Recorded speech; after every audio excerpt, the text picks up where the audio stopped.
I am unpacking some new stuff I bought. So out of the stuff I bought, I got two philosophy things. So I already have the sweet vanilla fig body wash, and I got the cream, the body lotion. Pink frosted animal cracker. Yeah, it smells like a lemon custard. This is what I think like super milk is supposed to smell like, but when I smelled it, I didn't like it. I got this Curology emergency spot patch because I get like breakouts in like clusters. And then finally I got the Madagascar Centella Probiotica Nourishing Mask. I'm gonna try this tonight as well. Oh, why'd you stop? Do it again. Can I see you? Do it again. Drink your water. Are you shy?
Little Dango cameo in the back.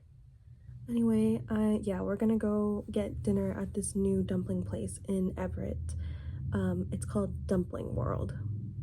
We'll see how it goes. Today's my moose sweater from Abercrombie.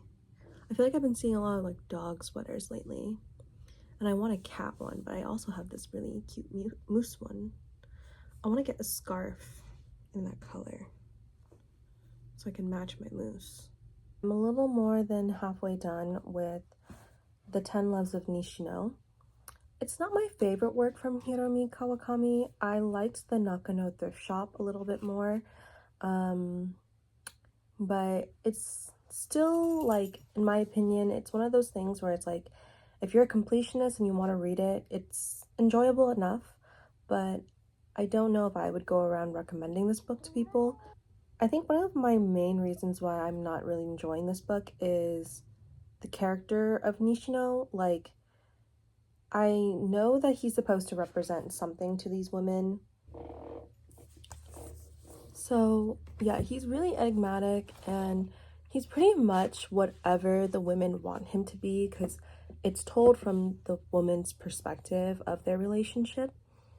And I'm not quite sure if I necessarily think that the purpose of this book is to make you fall in love with Nishino or care about Nishino in a substantial way. I think the point of the book is to understand how we as humans interpret a person in a relationship, and how even just with one man, all of these women have fundamentally very different experiences with him, and that their interpretation of who he is, or who he was, because this is mostly told in retrospect, of who he was is dependent on their circumstances, their status in his life, the circumstances of which they met Nishino, and are related to him in some way. I think the most telling for me is that the chapters Good Night and The Heart Races, they're subsequent chapters, so like it's Good Night and then The Heart Races. And in Good Night, you get the perspective of one of his girlfriends, and you meet another one of his girlfriends in that chapter. Whereas in The Heart Races, we get the perspective of the old girlfriend and her relationship with Nishino and how she interprets him and how she experiences Nishino in comparison to the girlfriend in Good Night. And then you get a story of Nishino as an adolescent, meeting, a girl. A girl meets him in his adolescence, what his life looked like then. And it's still, in the end, just a snippet, but we get a little bit more of a picture and a little bit more of a picture. And ultimately, we, as the reader, are picking up on his life through what he exposes to these women. But then we also have the bias of this is their interpretation of what his life looks like. Like in the beginning of the book, we are told by Nishino, through his dialogue with another character, that he did, I think, want to get married and settle down at some point, but he never could. And that's so early on in this book that it makes you look at every single one of these chapters as, why couldn't he have settled down with this one? Why didn't he settle down with this one? What was preventing him? Why, especially because some of these women are so infatuated with him, why didn't he, ultimately settle down with any of them? So I thought that was really interesting. But I don't necessarily think it's a good book, to recommend, because I don't know, I just don't think it's one of those books that's impactful enough for me that I'm yes, I need to recommend it for everyone. But I'm also not done with it yet, so maybe in the last few chapters that I have, I will change my viewpoint on that.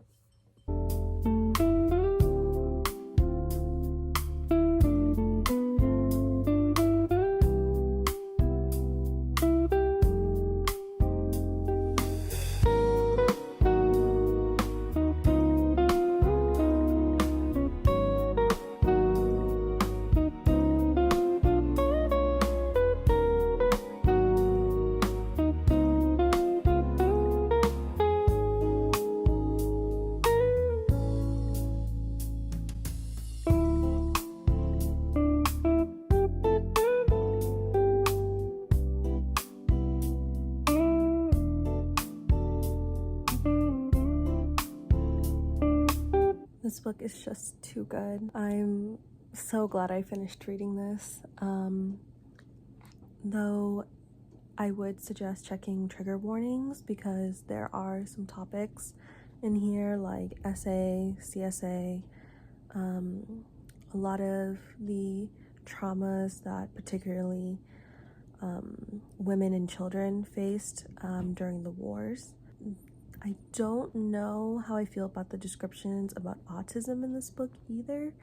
While I don't know if it's trigger warning worthy, it might borderline problematic, but I'm not 100% sure. I'm not as educated in what is good descriptions or proper descriptions of autism. If you can stomach some of the things that are in this book, I highly recommend this author, Thuy. I'm just gonna try to read a couple of things, but excuse my Vietnamese pronunciation. I'm also not very good. My name is Nguyen An Tân. My mother's name is Nguyen An Tân. My name is simply a variation on hers, because a single dot under the I differentiates, distinguishes, disassociates me from her. I was an extension of her, even in the meaning of my name. In Vietnamese, hers means peaceful environment, and mine peaceful interior.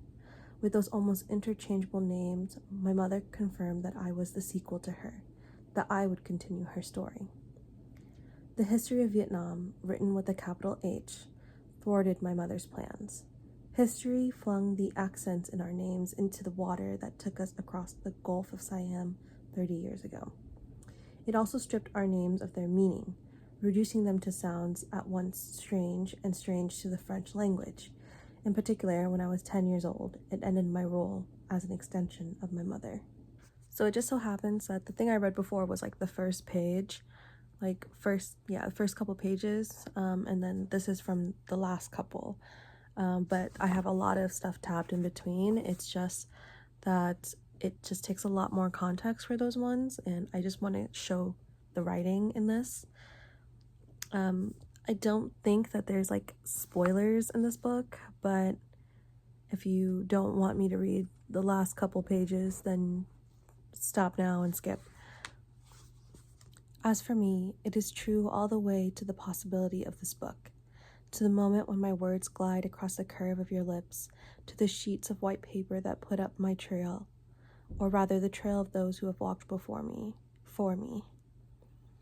I move forward in the trace of their footsteps, as in a waking dream, where the scent of a newly blown peony is no longer a perfume, but a blossoming, where the deep red of a maple leaf in autumn is no longer a color, but a grace, where a country is no longer a place, but a lullaby.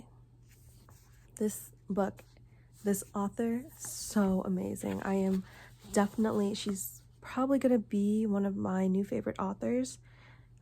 I want to read a couple more of her fiction. She does have some cookbooks. I think I'm gonna try to locate whatever is closest to me. The author is Vietnamese. I think she writes in French. Something I really appreciated about this book was that the author discusses an aspect of Vietnamese history that I think is often forgotten or maybe omitted. I don't think that I've read a lot of media that describes anything about the wealthier families in Vietnam. A lot of Vietnam in the past was mostly smaller villages, farmland, and this is coming from someone whose family is from a place that is literally translated to rice market. I feel like we get an insight of what it was like for a family who had wealth, who had money, who had kind of a generational wealth, it seems, to having like college education, degrees, very prestigious jobs, to moving to a country where you don't even speak the language and you have to scrub toilets and clean houses as a way to, get by and support your family.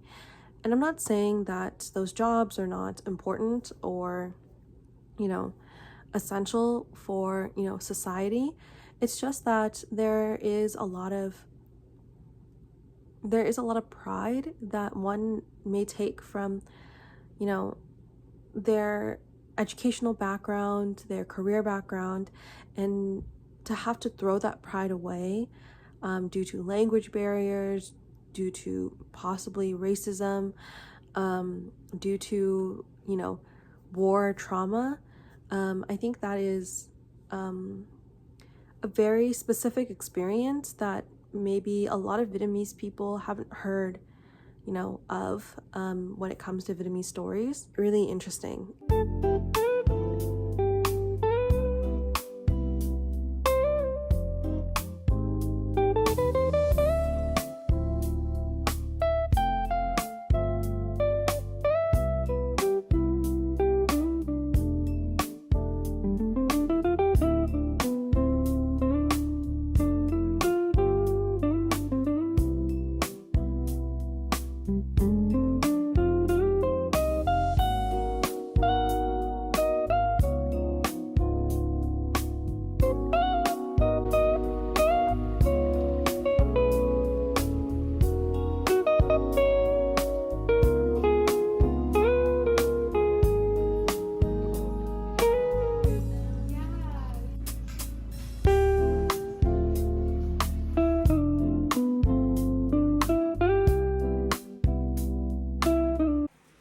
I picked up 2 books today, one from 2 different bookstores.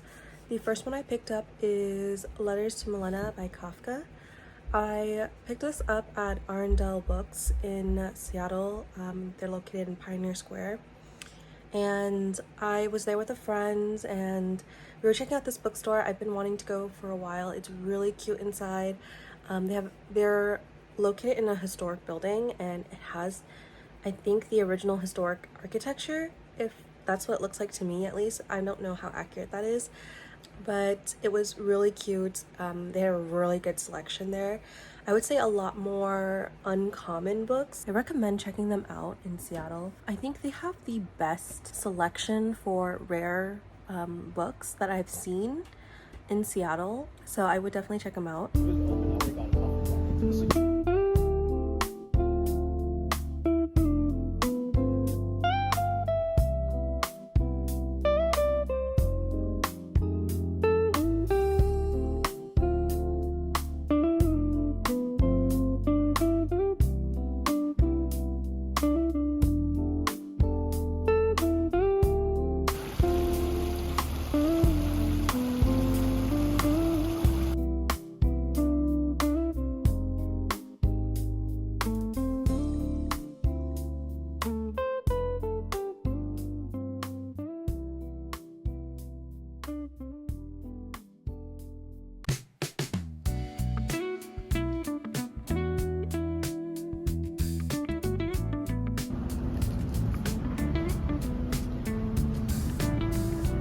A quick little chat about The Girls by John Bowen.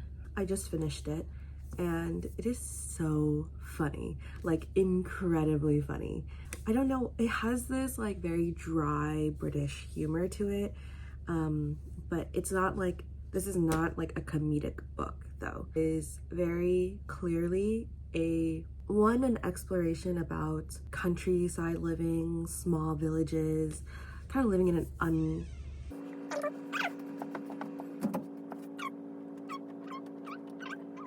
it's like, what was I saying? I was talking about how this is an exploration about unconventional living. Not only do we explore like queer topics, we also explore what it's like to be an artist, to be a farmer living off the sales of their like crops and their goods, and kind of relying on like craft fairs, local fairs, a shop, all those things. And I think that part was also very prominent in the descriptions of this book. Like we get long descriptions of the girls farming or making things, crafting things, tending to their shop. Like there's really long descriptions of them. And I think that that is like in particular a part that really stands out to me. And then we have the murder. We have this whole like, and I'm gonna say this is like not spoilers at all, because they literally say there's like pretty much a murder happening. It's very clearly a murder. In my opinion, there were so many parts where I was like, I know this is gonna happen. Like I'm anticipating the murder, I'm anticipating the event to happen, but when it did happen, it was so anticlimactic. It wasn't that the murder was like the oh my god moment of the book. I think that I don't even think I had an oh my god moment with the book. I think what it was is that I was like more so like entranced by this like world that Bowen was crafting around these girls, like the village and their son and their relationship with each other, as well as like the ways that they interact with other members of their community, of their village. I think that part I was so entranced by. And like, I'm gonna say this in the beginning, it really sets the tone. It's just perfectly encapsulates what it is like to live in a smaller town, and to even in like a small village like this. We get this idea that like there's something that lingers underneath the layer. I feel like I really enjoyed Mrs. Marshall. Oh my god, she is hilarious. She's so funny. I think that her contribution to the girls' lives and also the girls' story is honestly underappreciated by the girls. Like, I feel like they should have appreciated how much Mrs. Marshall did for them. I feel like it was very blasé. Overall, I really enjoyed this book, but do check trigger warnings. Obviously, there is like murder, adult things involved in this, I would say. So, you know, obviously read with caution, but yeah, very interesting and funny book. It's only like 200 pages, but for some reason, maybe it's the way that this book was played out in my head, that it felt much longer, not in a bad way. It felt like I was watching the movie of this book.